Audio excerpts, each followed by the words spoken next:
সেটা কত পার্সেন্ট করা যায় এটা আলোচনা সাপেক্ষ। তারপর তারা বলেছেন যে তাদের দ্বিতীয় ক্যাম্পাসে যে কার্যক্রম চলছে এই কার্যক্রম যাতে ত্বরান্বিত হয়। আমরাও এটা আশা করি যে খুবই শীঘ্রই তাদের কাজগুলো হবে যাতে তারা রিলোকেট করতে পারেন কেরানীগঞ্জে যেখানে আছে। এবং তাদের আরেকটি দাবি আছে বাজেট না কমানোর জন্য, এবং যে সামনের বাজেট আছে যাতে বাজেট বরাদ্দ তাদের বাড়িয়ে দেওয়া হয়। অন্যান্য বিশ্ববিদ্যালয়ের তুলনায় তাদের বাজেট অপ্রতুল তারা মনে করছেন। তো আমরা মনে করি সরকার এই জিনিসগুলো সুনজরে দেখবেন, এবং শিক্ষা মন্ত্রণালয় আছে, অর্থ মন্ত্রণালয় আছে, প্রধান উপদেষ্টার কার্যালয় আছে, অনেকগুলো যেহেতু মিনিস্ট্রি রিলেটেড এই ক্ষেত্রে, এবং ইউজিসি আছে। ফলত আমরা মনে করি যে ইন্টার মিনিস্ট্রিয়াল এবং এদের মধ্যকার সমন্বয় করে আমাদেরকে সিদ্ধান্তে আসতে হবে।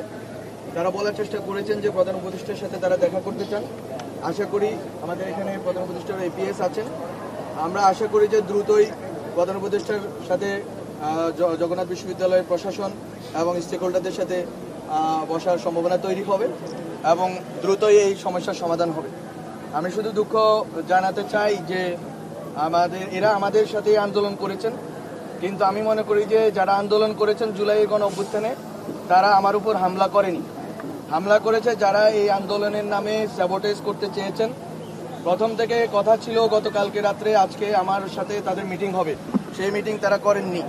কথা ছিল আগামীকাল সকালে শিক্ষা উপদেষ্টার সাথে তাদের মিটিং হবে, সেই মিটিং তারা করেননি। বরং তারা তাদের কাছ থেকে ন্যায্য মনে করেছেন, তারা এখানে এতটুকুতে চলে এসেছেন।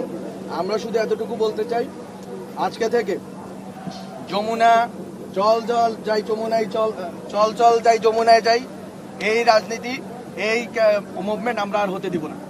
আমরা এই ক্ষেত্রে স্ট্রিক্ট ভূমিকায় অবতীর্ণ হব, যথেষ্ট হয়েছে।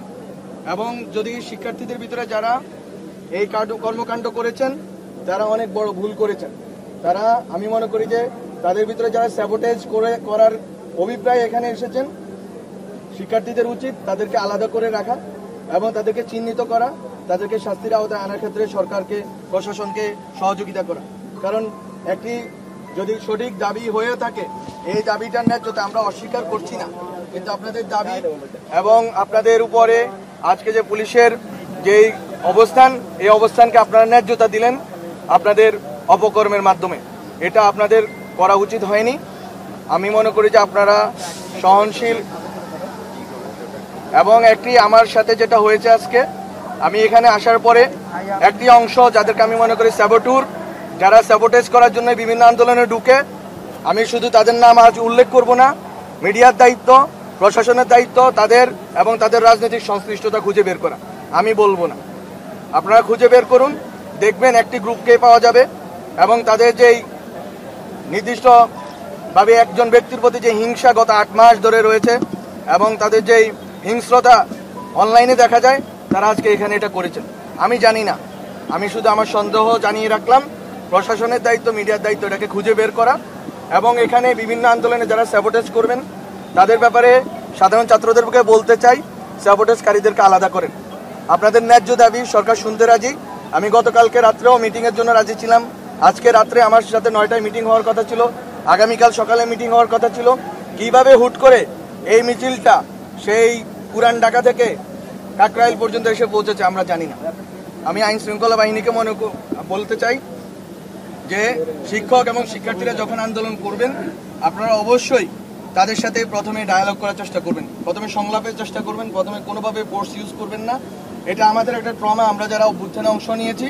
আমি মনে করি যে আপনাদেরকে প্রতিটা পদে পদে তাদের যারা নেতৃবর্গ আছে, আজকে শিক্ষকরা ছিলেন ওখানকার, যদি আমি দেখলাম আজকে শিক্ষকরা ওদের কাছে পরাজিত হয়েছে এবং শিক্ষকরা তাদের কাছে অসহায়, শিক্ষকদের কোনো নৈতিক মোরাল অথরিটি তাদের উপরে নাই, এটা আমার জন্য দেখাটা দুঃখজনক ছিল। কিন্তু তারপরেও ওনারা আমাদের শিক্ষক, তাদের প্রতি শ্রদ্ধা রেখেই বলবো আইন শৃঙ্খলা বাহিনীকে রিস্ট্রেন্ট রাখতে হবে। তাদেরকে কোনোভাবে যেভাবে আমি শুনেছি কয়েকজন শিক্ষকও এই ঘটনার কারণে আহত হয়েছেন, আমি দুঃখ প্রকাশ করছি শিক্ষকদের কাছে। শিক্ষার্থীদেরকে বলবো আন্দোলনের ক্ষেত্রে আপনারা আগে যে কোনো আন্দোলনের ক্ষেত্রে, যে কোনো ন্যায্য আন্দোলনে সরকার শুনতে রাজি আছে, বসতে রাজি আছে, কথা বলতে রাজি আছে। আমি এখানে আপনারা মিডিয়ার লাইন দাঁড় করিয়েছেন, আমি কিন্তু 30 মিটার দূরে গিয়ে তাদের সামনে গিয়ে কথা বলতে চেয়েছি। তারা কিন্তু এটার মর্যাদা রক্ষা করতে পারেনি, সেটা তারা করতে পারেনি। তারা হয়তো বুঝতে পারবে আশা করি। কিন্তু আমার কথা হচ্ছে আমরা বসতে চাই, আমরা এই অ্যাটিটিউডটা দেখাতে চাই যে এই সরকার সবার কথা শুনে এবং শুনে যেটা ন্যায্য মনে করে সেটা করার জন্য চেষ্টা করে, সর্বত চেষ্টা করে।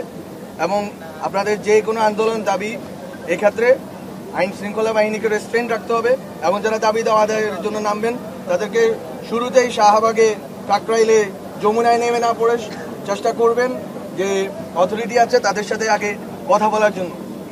এই কথা বলার ডায়ালগের সংলাপের মাধ্যমে আমি মনে করি যে আপনাদের অনেক সমস্যার সমাধান হবে এবং অন্তর্বর্তীকালীন সরকার যেহেতু গণ অভ্যুত্থানের ন্যায্যতার ভিত্তিতে সরকার, জনগণের কথা শোনাই তার কাজ, জনগণের কথা বিশেষ করে শিক্ষার্থীদের কথা অন্তর্বর্তীকালীন সরকার শুনবে।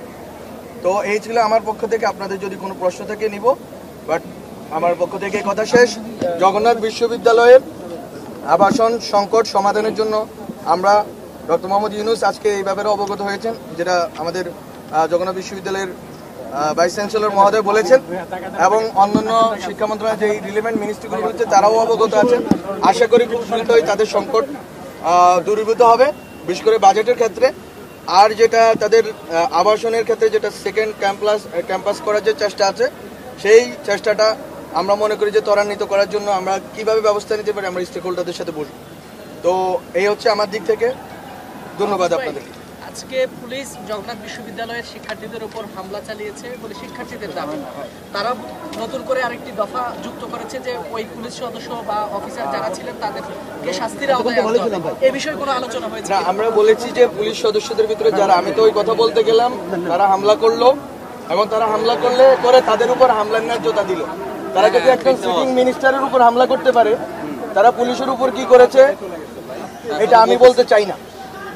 কিন্তু তারা যেহেতু এই কাজটা করেছে, তাদের প্রতিবাদের ধরন হইতে পারে আমি জানি না, কিন্তু আমি তো বললাম নির্দিষ্ট একটি গোষ্ঠী আছে, আমি সন্দেহ করছি, মিডিয়া প্রশাসন খুঁজে দেখুক। আর আমাদের দিক থেকে আমরা তো পুলিশকে যেটা বলার সবসময় বলি, যে কোনো সময় ছাত্রদেরকে এবং শিক্ষার্থী এবং শিক্ষকদেরকে কোনো আন্দোলনে এবং বিশেষ করে শ্রমিকদের আন্দোলনকে মোকাবেলা করার ক্ষেত্রে আপনাদের প্রথম রিসোর্ট নেওয়া উচিত ডায়ালগে, তারপরে অন্য কিছু। এবং এই ক্ষেত্রেও যদি কেউ উস্কানিমূলক কর্মকাণ্ড করে কিংবা স্ব উদ্যোগে বাড়াবাড়ি করে, আমরা পুলিশ প্রশাসনকে বলেছি তারা বিভাগীয় তদন্তের মাধ্যমে ব্যবস্থা নেবে।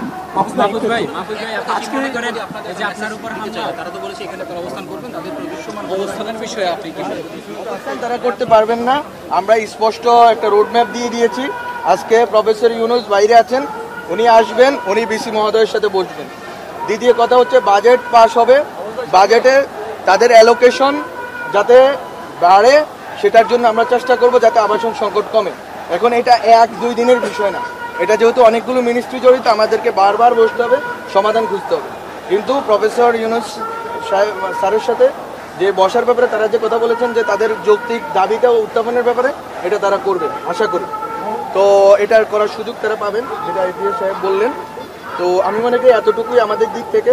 অন্যান্য কার্যক্রম তো চলছে, যেমন সেকেন্ড ক্যাম্পাসের কার্যক্রম চলছে, কিন্তু কার্যক্রমটা ত্বরান্বিত করার বিষয় আছে। এখন এটা আমার যেহেতু মিনিস্ট্রি না, কিন্তু সরকারের পক্ষ থেকে আজকে অনেকজন উপদেষ্টা বাইরে আছেন, আমি বলার জন্য এসেছি। আমি আমার এতটুকু বলে গেলাম, বাকিটা অন্য সবগুলো মিনিস্ট্রি বসে ঠিক করবে এবং বিসি স্যার প্রধান উপদেষ্টার সাথে বসে ঠিক করবে।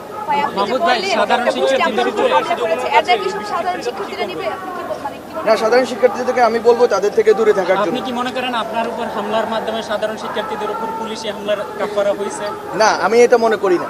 আমি মনে করি যে এটা বরং পুলিশ আইন শৃঙ্খলা রক্ষার্থে যেই ভূমিকা রেখেছে, এই ভূমিকার ভিতরে যদি কোনো ব্যক্তি স্ব-উদ্যোগে বাড়াবাড়ি অথবা উস্কানিমূলক করেন কোনো কর্মকাণ্ড, এটা বিভাগে, এটা কোনোটা কাফারা না। তারা তাদের কাজটা করেছেন, এটা তাদের শিক্ষকদের সামনে তারা এই কাজ করে তাদের শিক্ষকদেরকে অপমানিত করেছেন, নিজেদেরকে অপমানিত করেছেন, নিজেদের বিশ্ববিদ্যালয়কে অপমানিত করেছেন। আর কি বলবো? মাহফুজ ভাই, লাস্ট সেগুলো সমাধান হচ্ছে কিনা, এবং এরা বলছে যতক্ষণ পর্যন্ত আপনারা এখানে সমাধান না দিবেন রাজপথ ছাড়বে না, সেগুলো সমাধান হচ্ছে কিনা এদের প্রতি আপনাদের বার্তা?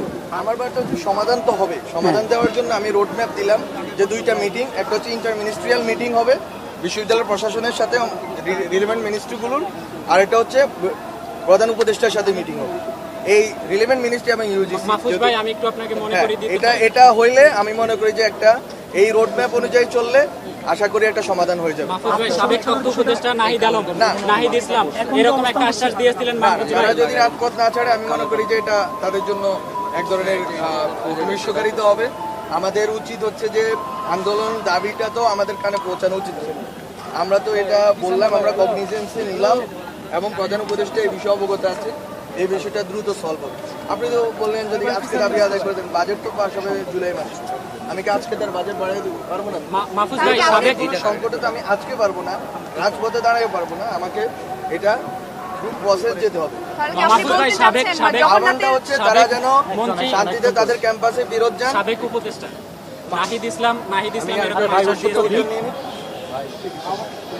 আমার আহ্বান হচ্ছে তারা যেন শান্তিতে ফিরে যান এবং তারা যেন ফিরে গিয়ে তাদের যেই শিক্ষাগত কার্যক্রম আমাদের টিচাররা আছেন তারা যেন তাদেরকে নিয়ে যান ক্যাম্পাসে, এবং তাদের এই দাবি দেওয়া যদি আদায় না হয় তারা আবার বলতে পারেন। কিন্তু আজকের জন্য তাদেরকে এটা আমরা বলতে চাই যে আমরা এটা কগনিজেন্সে নিয়েছি এবং আমরা এটা খুব দ্রুতই আমরা এটা সমাধানের জন্য চেষ্টা করব। অনেক ধন্যবাদ।